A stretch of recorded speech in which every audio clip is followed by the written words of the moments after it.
घर है याद रखो, याद रखो। ये मेरा घर है याद रखो, याद रखो।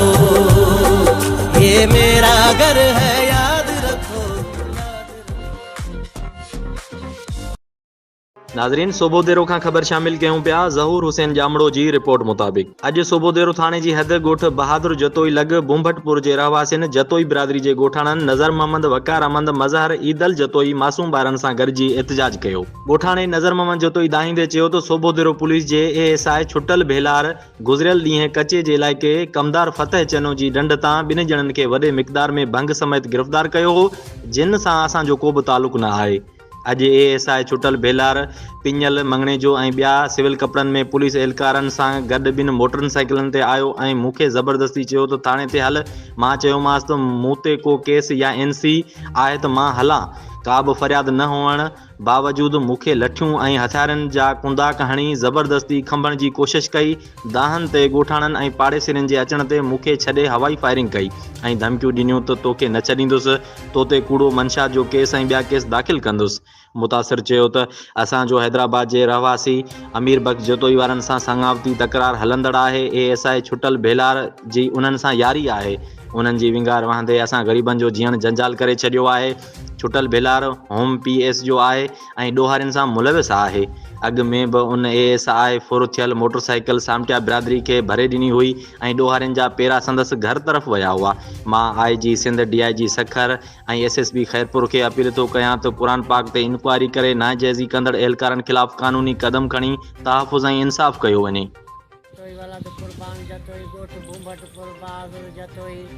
जीअं त मां सुबुह खां वेठो मुंहिंजो पंहिंजे ओताक ते छुटल भेलार कान की रटनि सां आयो। पिनल सस्तो साहिबु 2-4 ॿिया पुलिस वारा अची ऐं मूंखे वरितऊं। मां चयो माने छा मसइलो आहे? चयूं त जेका कल्ह ढंढ अथऊं कमदार फतेह जे ॻोठऊं भंग पकड़ी आहे, उन में तोखे गिरफ़्तार था कयूं। मां चयो मान साईं असां न हलायूं, न पीऊं, न खाऊं, असांजो तग ते उतां खां पंहिंजी इज़त वारा माण्हू आहियूं। तूं वांगारा न वह। पहिरियों बि छुटल भेलार वांगारा वही असांजो अमराव खणाए वियो आहे। जीअं त इहो हिनमहिल दादू जेल में पियो आहे। माइट अमीर बख्श जतोई हैदराबाद जो रहवासी आहे, उन्हनि सां हिन जी यारी आहे। ASI छुटल भेलार इलाही अरसे खां वठी सूबे ते ड्यूटी करे रहियो आहे।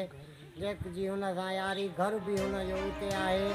पाण गुंडनि, चोरनि, लोफरनि सां हुनजी यारी आहे। जीअं त पहिरियों कुझु अरसो अवल सामटियुनि जी गाॾी फुरायईं, उहा गाॾी उन ते पेरा हणी ॻोठ में वेठसि। उहा गाॾी साॻी न पर वेॻी भरे ॾिनई। असांजी अपील आहे ASP खैरपुर, DIG सखर असां सां अदालत करे तहफ़ुज़ फराहम कयो वञे। जीअं त असां ग़रीब मिसकिन आहियूं, असांजो कोई बि न आहे। असां जहिड़े सां मोजूं, पंहिंजो ज़ाती मसइलो आहे मिटनि माइटनि जो, असां उन्हनि सां मोजूं या हुकूमत सां मोजूं।